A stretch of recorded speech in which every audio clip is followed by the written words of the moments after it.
April 7, 1945, 1400 hours, approximately 50 miles southwest of Kyushu, Japan. Lieutenant Commander Robert Hagen stood on the bridge of USS Hatsuharu, a Fletcher-class destroyer, watching the largest warship ever constructed steam directly toward his position. Through salt-sprayed binoculars, he could see Yamato's pagoda mast rising like a cathedral spire above the East China Sea, her massive hull displacing 72,000 tons of water as she ploughed through moderate swells at 20 knots. Hagen's destroyer displaced 2,300 tons. The disparity wasn't merely numerical, it was existential. Yamato's main battery consisted of 9 18-inch guns, each capable of hurling a shell weighing 3,200 pounds over 26 miles. A single salvo from those guns could vaporize Hagen's entire ship. His own armament, 5 5-inch guns and 10 torpedo tubes, seemed absurdly inadequate against the steel fortress bearing down on his position. The question confronting Hagen and every destroyer commander in Task Group 58.1 wasn't whether Yamato could destroy them. That was certain. The question was whether American destroyers, individually fragile and collectively determined, could get close enough to this floating citadel to plant torpedoes in her hull before being blown out of existence.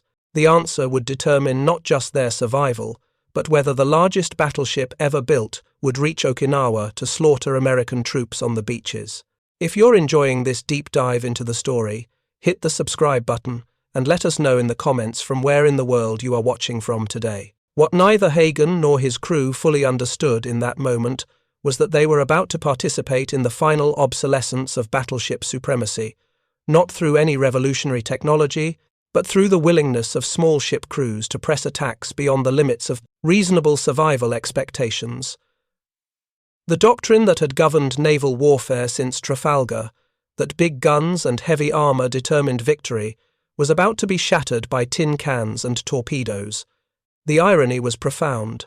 Japan had constructed Yamato specifically to counter American numerical superiority through individual ship dominance. Each Yamato-class battleship was designed to defeat 2 or 3 American battleships simultaneously. No one in the Imperial Japanese Navy had seriously considered that the primary threat wouldn't come from opposing battleships, but from destroyers willing to sacrifice themselves for torpedo shots. Hagen received the order at 1415 hours. All destroyers were to form up for a coordinated torpedo attack. The American carriers had already launched multiple airstrikes, their dive bombers and torpedo planes swarming Yamato like hornets attacking a bear. But the battleship's massive anti-aircraft battery, 152 guns ranging from 25mm to 5-inch caliber, was shredding the air attacks. Dozens of American aircraft had already been shot down. Yamato was wounded, flooding, listing, but still operational and still dangerous. The destroyers represented the final option.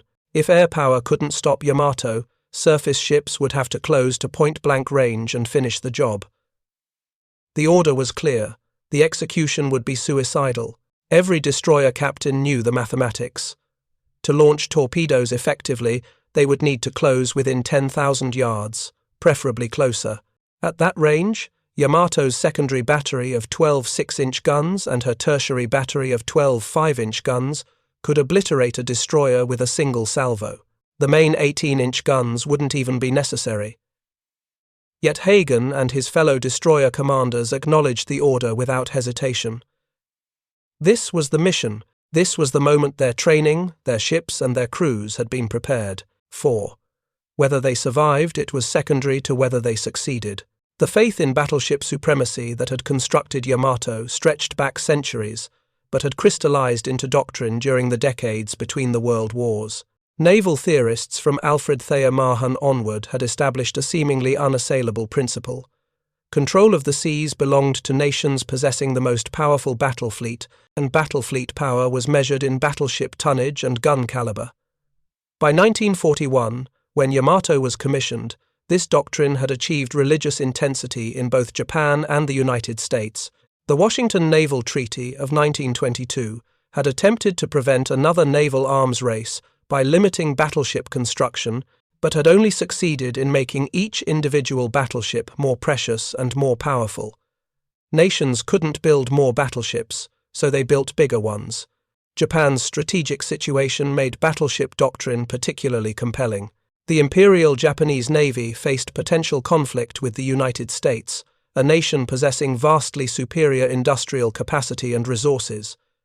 Japan couldn't match American ship numbers, but Japanese naval architects believed they could construct individual ships so superior in firepower and protection that each Japanese battleship would be worth 2 or 3 American counterparts. This would offset American numerical advantages and give Japan realistic chances of victory in decisive fleet engagements. Yamato embodied this philosophy perfectly.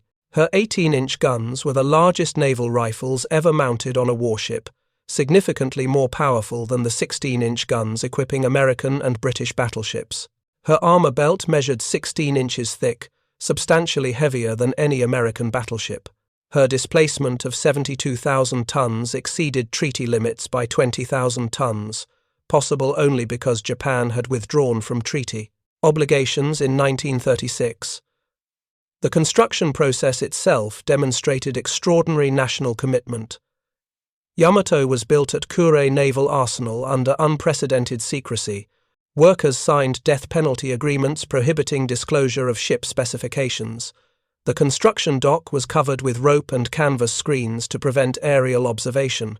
When launched in August 1940, she represented perhaps 5% of Japan's entire gross national product, an almost inconceivable allocation of resources to a single weapons system. American battleship doctrine paralleled Japan's in fundamental assumptions while differing in details. The United States Navy had commissioned 10 modern battleships between 1941 and 1944, all mounting 16-inch guns and displacing between 35,000 and 45,000 tons. American naval war planning assumed decisive fleet engagements in which these battleships would form the battle line, engaging enemy battleships at ranges of 20,000 to 30,000 yards, while destroyers screened against torpedo attacks and cruisers provided reconnaissance. Destroyer doctrine reflected this supporting role. Fletcher-class destroyers, like Hagen's Command, were designed primarily for anti-submarine warfare and screening duties. Their 5-inch guns were intended for anti-aircraft defense and engaging other destroyers, not for dueling battleships. Their torpedo armament, 10 21-inch tubes carrying Mark 15 torpedoes, was considered useful for opportunistic attacks against damaged enemy capital ships or for last-ditch defensive actions, but not for frontal assaults against operational battleships. The torpedo itself represented mature but not revolutionary technology. The Mark 15 torpedo carried 800 pounds of Torpex explosive to a maximum range of 15,000 yards at 45 knots, or 6,000 yards at 26 knots. These specifications were adequate for their intended purpose, but presented severe tactical limitations.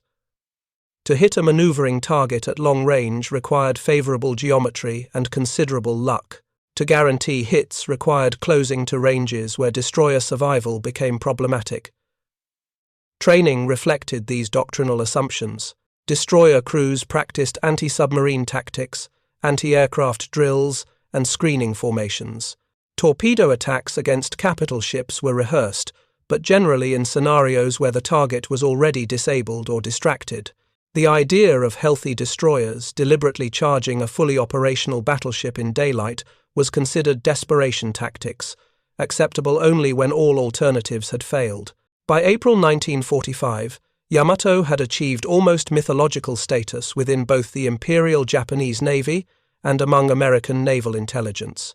She represented not just a warship, but a symbol of national pride and technological achievement. Her very existence validated Japanese engineering prowess and challenged Western assumptions about industrial supremacy. The reality of Yamato's combat record, however, contradicted her symbolic importance. Commissioned in December 1941, she had spent most of the Pacific War based at Truk Lagoon and later at Japanese home waters, rarely engaging in combat. This wasn't cowardice, but calculation.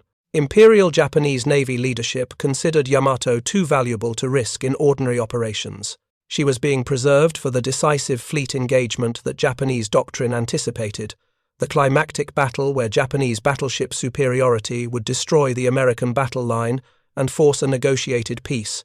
That decisive engagement never materialized according to Japanese expectations. The Battle of Midway in June 1942, fought entirely by aircraft carriers while battleships maneuvered uselessly over the horizon, should have shattered battleship doctrine.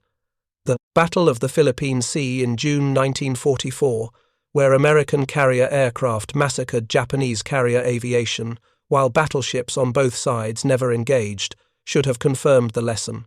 The Battle of Leyte Gulf in October 1944, where American escort carriers and destroyers repelled Japanese battleships through desperation attacks, should have eliminated any remaining illusions. Yet battleship faith persisted, particularly regarding Yamato.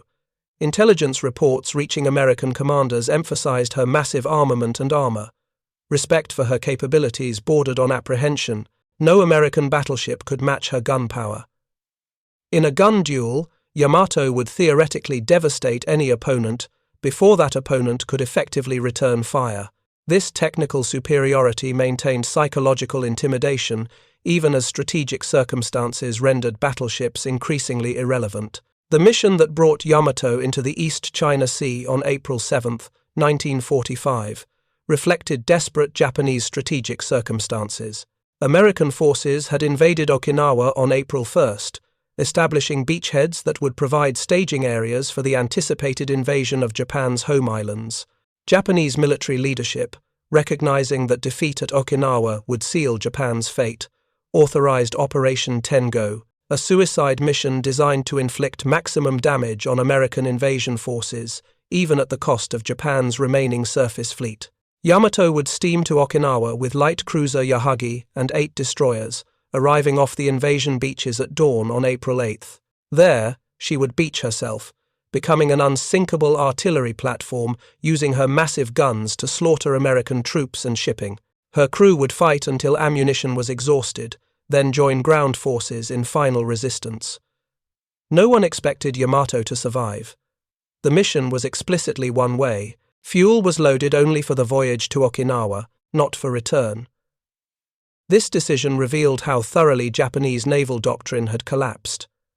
Yamato, constructed at enormous cost to dominate fleet engagements, was being expended as a glorified coastal artillery battery in a suicide mission that tacitly acknowledged Japan could no longer contest American naval supremacy.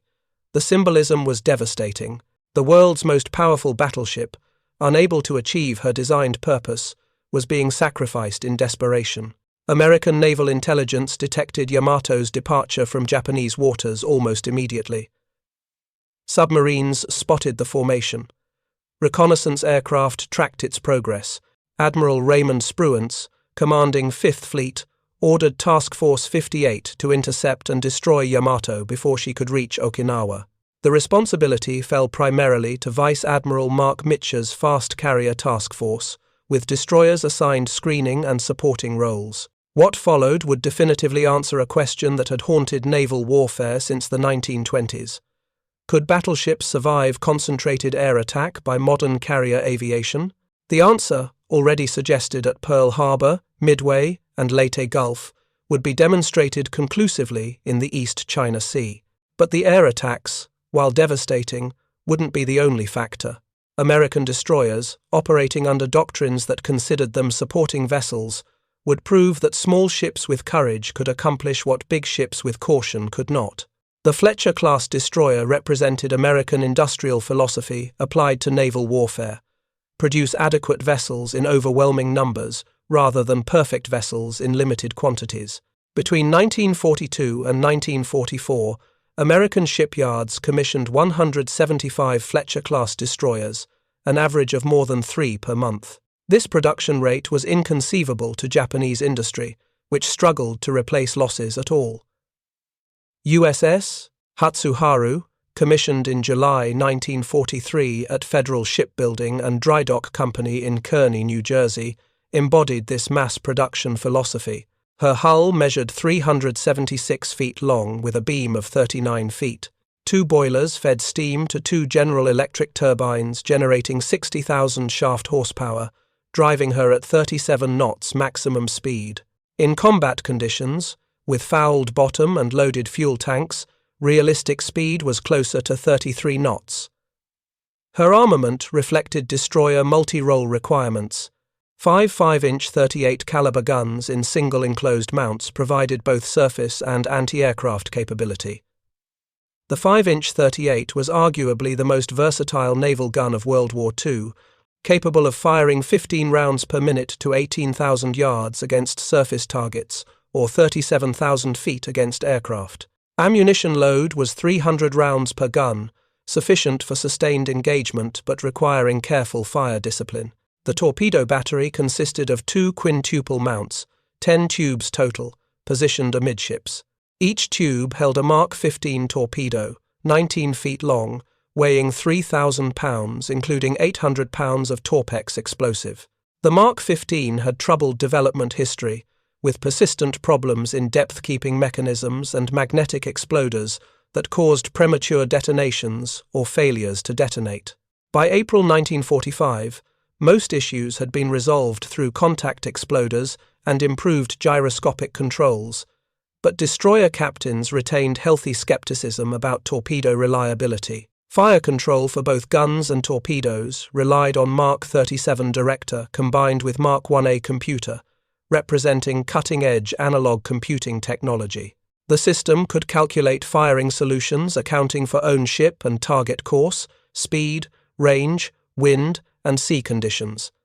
However, accuracy degraded significantly at extreme ranges or against rapidly maneuvering targets.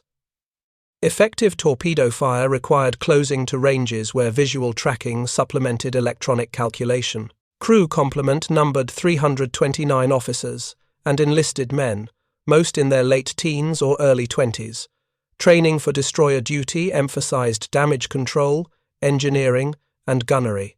Torpedo tactics received attention but less emphasis than anti-submarine or anti-aircraft procedures, reflecting destroyers' primary mission profiles. Most crew members had never experienced surface combat against capital ships. Their understanding of battleship capabilities came from training films and intelligence briefings rather than personal experience. Lieutenant Commander Hagen, 32 years old, had commanded Hatsuharu since October 1944. His previous assignment was destroyer escort duty in the Atlantic, screening convoys against U-boat attack. He had experienced air attack at Leyte Gulf, but never surface engagement against major combatants. His training included theoretical instruction in torpedo tactics, but no practical experience attacking battleships. He understood destroyer vulnerability intellectually, but hadn't personally witnessed what battleship guns could do to destroyers. The tactical situation confronting Hagen and other destroyer commanders on April 7th was fundamentally unfavorable. Yamato's formation included light cruiser Yahagi and 8 destroyers of her own, providing anti-aircraft support and screening against torpedo attack. The Japanese ships were organized in circular formation, with Yamato at center, presenting difficult firing geometry for attacking destroyers. To achieve good torpedo firing position required penetrating the screen, surviving concentrated fire from multiple ships, closing to effective range, and launching before being destroyed. American doctrine for coordinated destroyer torpedo attacks emphasized division into multiple groups, approaching from different bearings simultaneously. This divided enemy fire and created crossfire opportunities, where torpedoes from different directions would complicate target maneuvering. However, Doctrine assumed attacks would occur during fleet engagement when enemy capital ships were distracted by opposing battleships. Attacking an alert, undistracted battleship in daylight violated basic tactical assumptions. The destroyer's best protection was their small size and agility. A Fletcher-class destroyer presented minimal target profile and could execute radical maneuvers impossible for capital ships. Yamato's massive 18-inch guns, devastating against battleship targets, had difficulty tracking small, fast-moving destroyers at close range. The gun's traverse rate and elevation mechanisms weren't designed for engaging targets, executing emergency turns and speed changes every few seconds. Nevertheless, Yamato's secondary battery presented lethal threat. 12 6-inch guns and 12 5-inch guns, all in twin turrets with modern fire control, could track destroyers effectively. A single 6-inch shell hitting a destroyer's engineering spaces would reduce speed, making the ship helpless. A hit on the bridge would decapitate command structure. A hit on a torpedo mount could detonate warheads, breaking the ship in half. Destroyer survival depended on not being hit, which required luck as much as skill. The torpedoes themselves presented another vulnerability. Once launched, Mark 15 torpedoes ran straight on preset courses at preset speeds. They couldn't adjust for target maneuvering after launch. Effective attack required predicting target position 3 to 5 minutes in future, accounting for both target maneuvers and torpedo runtime. If the target altered course after torpedo launch, the attack would fail. This made surprise essential. If Yamato detected attacking destroyers early enough to commence radical maneuvers, torpedo attacks would likely accomplish nothing. At 1430 hours, Hagen received detailed orders.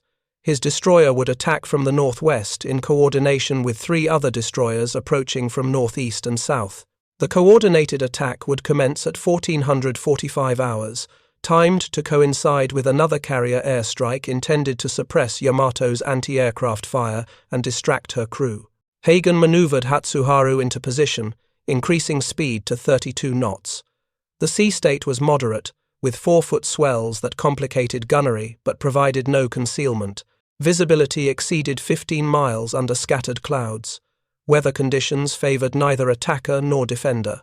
Through binoculars, Hagen could see Yamato clearly now, her massive superstructure unmistakable even at 12,000 yards distance. The carrier aircraft arrived precisely on schedule, dozens of Helldivers and Avengers screaming down through anti-aircraft fire that filled the sky with black bursts and tracer streams. Yamato's formation erupted in defensive fire, every anti-aircraft gun engaging simultaneously. The noise carried across the water even at Hagen's distance, a sustained roar like continuous thunder. Several aircraft exploded in mid-air, others pressed through the fire, releasing bombs and torpedoes before pulling away. Hagen used the distraction exactly as intended. He ordered full speed and turned directly toward Yamato, closing the range rapidly while her attention focused skyward. The 4 destroyers approached from different bearings, each captain making identical calculation, reached torpedo range before being detected and engaged. At 9,000 yards, Yamato's secondary battery shifted fire. 6-inch shells bracketed Hatsuharu, geysers of white water erupting 50 yards short and 50 yards over. Japanese gunners were finding the range. Hagen ordered emergency turn to starboard, then back to port, zigzagging violently while maintaining general, closing course. The radical maneuvers complicated Japanese fire control, but also slowed his approach and disrupted his own torpedo fire control solution. At 7,000 yards, the fire intensified. 5-inch shells joined 6-inch, creating wall of splashes around Hatsuharu. One shell struck forward, penetrating the hull above the waterline and exploding inside the forecastle. The blast killed 6 men instantly and started fires that damage control parties attacked immediately. The ship shuddered but maintained speed and course. Hagen knew stopping meant death. Only forward motion and constant maneuvering kept them alive. Through the smoke and spray, Hagen watched his torpedo officer tracking Yamato in the director. The firing solution was good but not perfect. Range was still long. Geometry was adequate but not ideal. Every second of delay improved the solution, but increased the probability of catastrophic hit that would end the attack. The decision balance was impossible. Fire too early and waste torpedoes. Wait too long and never fire at all. At 6,000 yards, Hagen gave the order. Fire all torpedoes. The torpedo officer pressed firing keys in rapid sequence. 10 Mark 15 torpedoes slid from their tubes into the sea, their motors igniting as they entered the water. White wake streamed behind them, pointing directly at Yamato like accusing fingers. The torpedoes would take approximately 3 minutes to reach target, running at 46 knots toward a ship that could maneuver but couldn't evade all tracks simultaneously. Hagen immediately ordered hard turn to port and maximum speed withdrawal. His mission was complete. Remaining in effective gun range served no purpose and risked ship and crew unnecessarily. As Hatsuharu heeled through the turn, another 6-inch shell struck aft, penetrating the deck and exploding in crew berthing spaces. The blast killed 11 men and wounded 20 more. Damage control reported flooding, but the engineering plant remained operational. Looking back through clearing smoke, Hagen saw the other destroyers executing their attacks. One was burning heavily, obviously hit multiple times but still launching torpedoes before turning away. Another seemed dead in the water, listing badly, but her torpedo battery had fired successfully. The third was racing away at high speed, apparently undamaged, white wakes trailing behind her torpedoes as they ran toward Yamato. The carrier aircraft were withdrawing now, their attack complete. Yamato was visibly damaged, listing to port, burning in several locations, but still underway and fighting. Her main battery, which had remained silent during the attacks, now spoke. The 18-inch guns fired in salvo, the blast wave visible even at Hagen's distance. The shells screamed overhead toward American carriers 20 miles distant, missing by miles but demonstrating that Yamato remained dangerous despite her wounds. Then the torpedoes began hitting. Hagen couldn't identify which torpedoes came from which destroyer, but he counted impacts. Geysers of water erupted along Yamato's hull as torpedo warheads detonated. 1 hit, 2, 3, 4. The massive battleship shuddered with each impact, her list increasing noticeably. 5, 6, 7 impacts, each one driving hundreds of pounds of explosive into spaces protected by armor that couldn't stop underwater blasts. 8, 9, 10 impacts. If you find this story engaging, please take a moment to subscribe and enable notifications. It helps us continue producing in-depth content like this. Her list increased past 20 degrees. Fires spread through her superstructure. Her speed dropped noticeably. Her guns continued firing, testament to crew discipline and training, but the ship herself was finished. At 1520 hours, 75 minutes after the destroyer attacks commenced, Yamato capsized to port and exploded. The blast wave could be felt on destroyers 10 miles distant. A mushroom cloud rose thousands of feet into the air, marking the grave of history's largest battleship. The destroyer attacks achieved what carrier aviation alone had struggled to accomplish. Aircraft had wounded Yamato severely, but the battleship's damage control and armor protection had kept her operational despite multiple bomb and aerial torpedo hits.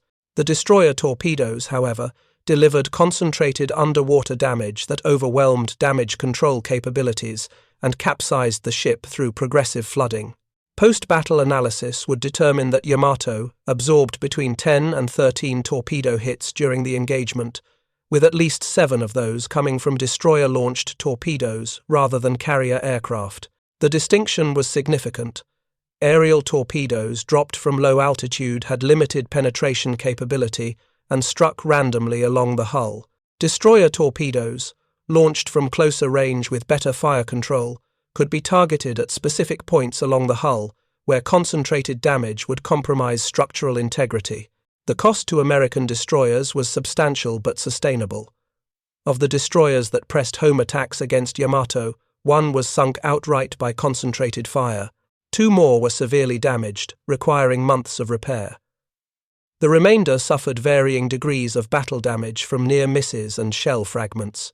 Casualties among destroyer crews totaled 68 killed and 137 wounded. These losses, while grievous to the affected ships and families, represented acceptable exchange ratio from cold strategic perspective. Yamato carried 2,747 officers and men into battle. 2,498 died with the ship. 249 survivors were rescued by Japanese destroyers, many severely injured. The casualty rate exceeded 90%, astronomical even by Pacific War standards. The loss represented not just human tragedy, but the elimination of Japan's most powerful remaining surface combatant and the symbolic death of battleship supremacy. The tactical lessons were immediately apparent to American commanders analyzing the battle. Destroyers, properly employed with courage and coordination, could destroy capital ships that carrier aviation had difficulty finishing. The key factors were timing, coordination, and willingness to accept substantial risk. Individual destroyer attacks would likely fail or accomplish minimal damage. Coordinated simultaneous attacks from multiple bearings overwhelmed defenses and fire control, ensuring some torpedoes would reach target regardless of defensive measures. The psychological impact on both navies was profound. For the Imperial Japanese Navy, Yamato's destruction confirmed what many officers had privately suspected. Battleships could not survive in modern combat environments dominated by carrier aviation and massed torpedo attacks. The loss eliminated any remaining possibility of fleet engagement according to pre-war doctrine. Japanese naval strategy after April 7, 1945, consisted entirely of suicide attacks and desperate defensive measures. For the United States Navy, the battle validated both carrier aviation and destroyer aggressiveness. The carriers had delivered the initial blows that crippled Yamato's mobility and anti-aircraft capability. The destroyers had finished the job through close-range torpedo attacks, requiring courage that bordered on recklessness. The combination proved unstoppable. No surface combatant, regardless of size or protection, could withstand coordinated attack by modern American naval forces. The technical intelligence gathered from the battle influenced post-war naval architecture. Yamato's armor, while impressive, had proven inadequate against underwater damage. Her anti-aircraft battery, though massive, had been overwhelmed by massed attacks. Her main battery, designed to dominate battleship engagements, had been largely irrelevant against destroyers and aircraft. Every design choice that made Yamato formidable in theoretical battleship combat proved inadequate in actual Pacific War conditions. American destroyer design validated by contrast.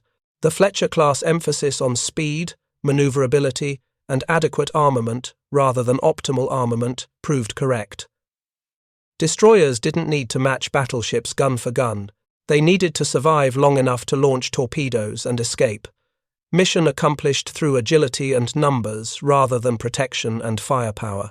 The production emphasis, many adequate ships rather than few perfect ships, proved strategically superior to Japanese quality over quantity philosophy. Lieutenant Commander Hagen brought USS Hatsuharu into Ulithi Atoll on April 10, 1945. His ship scarred and bleeding but operational. The 2 shell hits had killed 17 men and wounded 33 more. The forward hit had destroyed crew quarters and damaged electrical systems. The aft hit had flooded 2 compartments and buckled deck plating. Navy repair ships worked for 3 weeks to restore Hatsuharu to combat readiness, patching holes, replacing equipment, and preparing her for the next operation. The casualties were buried at sea with full military honors, their bodies committed to the Pacific they had fought to control. Their names were recorded in ships' logs and death notifications sent to families who would learn their sons, husbands, and brothers had died attacking the world's most powerful battleship. The wounded were transferred to hospital ships, some to recover and return to duty, others to carry permanent reminders of April 7th for the remainder of their lives. Hagen himself struggled with command decisions made during the attack. He had ordered his ship into range of guns that could have destroyed her instantly. He had held fire longer than some officers thought, prudent, improving torpedo solutions while exposing his crew to additional danger. He had turned away when perhaps remaining might have allowed a second torpedo attack. These decisions, made in seconds under impossible pressure, would replay in his mind for decades. The other destroyer commanders faced similar retrospective analysis. The captain, whose ship had been sunk outright, was rescued but faced investigation into whether he had pressed his attack too aggressively or not aggressively enough. The commanding officers of damaged destroyers wrote action reports explaining decisions that had saved or cost lives. The captain, who escaped undamaged, wondered whether he should have taken more risks to ensure more torpedo hits. Naval authorities conducted thorough after-action analysis, interviewing survivors, examining damage reports, and reconstructing the engagement minute by minute. The official conclusion praised destroyer commanders for aggressive execution of a dangerous mission under difficult circumstances. Commendations were issued, medals were awarded. The Navy Department released carefully edited accounts emphasizing American victory while minimizing American losses. The broader implications extended beyond individual ships and commanders. The Battle off Okinawa demonstrated that American naval power now operated with such overwhelming superiority that suicide missions like Yamato's sortie could be intercepted and destroyed before reaching their objectives. Japan's remaining surface fleet was effectively neutralized, unable to contest American control of waters surrounding Japan itself. For Japanese survivors rescued from Yamato's wreckage, the aftermath was psychologically devastating. They had witnessed the destruction of Japan's most powerful symbol of naval might. They had survived when thousands of shipmates had died. They returned to a homeland facing certain defeat, their testimonies adding to growing understanding among Japanese military personnel that the war was irrevocably lost. Some survivors would spend decades struggling with survivors' guilt and questioning whether they should have died with their ship. The 249 survivors were distributed among remaining Japanese destroyers and returned to Sasebo Naval Base. There they faced interrogation about Yamato's loss, medical treatment for injuries, and uncertain futures in a navy that no longer had capital ships to crew. Many would survive until war's end 4 months later, becoming witnesses to Japan's surrender and subsequent occupation. Their accounts, recorded in post-war interviews, would provide detailed information about Yamato's final hours and the effectiveness of American attacks. The destroyer crews who survived the attack returned to their ships and prepared for subsequent operations. The war wasn't over. Okinawa fighting would continue until late June. Kamikaze attacks would kill thousands more American sailors in coming weeks. The anticipated invasion of Japan, scheduled for November 1945, would require every operational destroyer for screening and fire support duties. There was no time for extended reflection on what they had accomplished. The immediate tactical victory had to be consolidated into strategic success. For families on both sides, April 7th brought grief that would last lifetimes. American families received telegrams informing them their sons had died in action against Japanese forces. Japanese families received notifications that their men had died honorably serving the emperor. The official language couldn't convey the human cost. Teenagers who would never reach adulthood, young fathers whose children would grow up without them, husbands whose wives became widows, sons whose parents faced old age alone. The destruction of Yamato accelerated fundamental transformation in naval warfare doctrine that had been developing throughout the Pacific War. The battle provided definitive evidence the battleship era had ended, not gradually through technological evolution, but abruptly through combat demonstration of obsolescence. Every major navy would draw lessons from April 7th that would shape post-war naval development for generations. The United States Navy's response was immediate and comprehensive.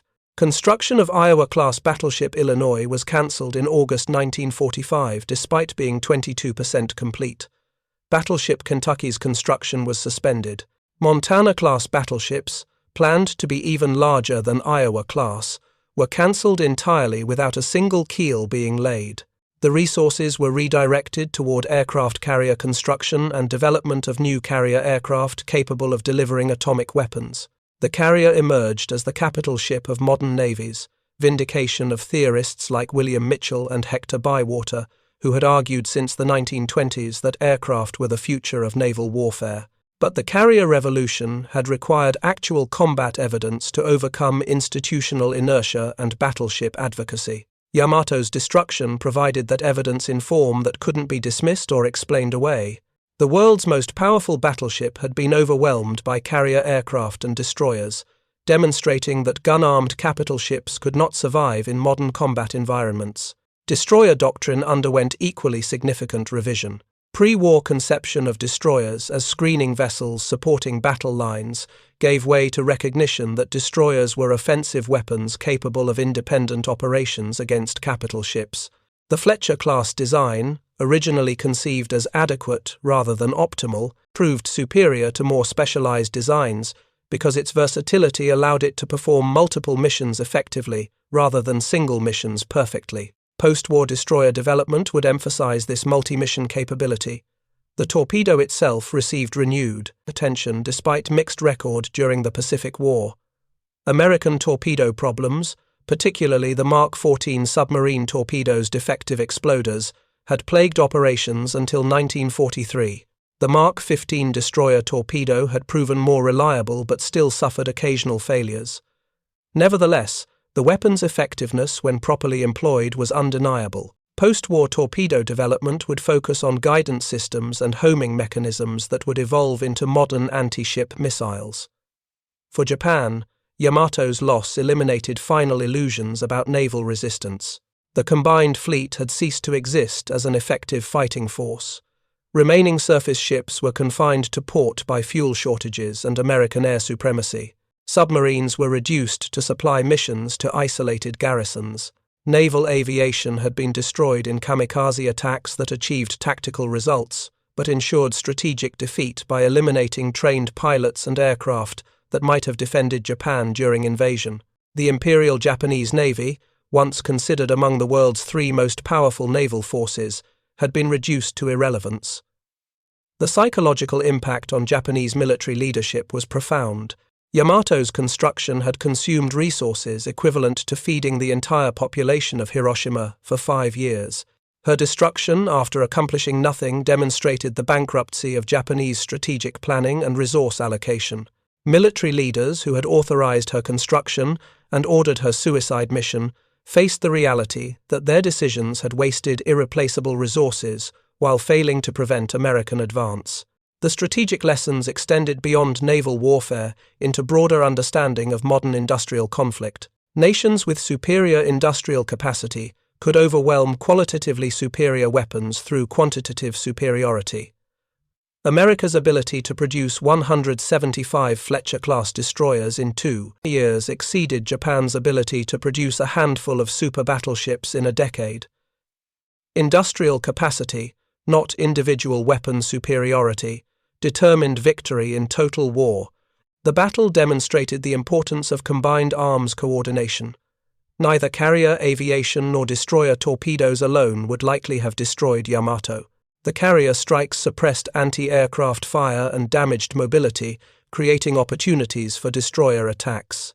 The destroyer attacks delivered concentrated damage to specific hull areas, overwhelming damage control capabilities.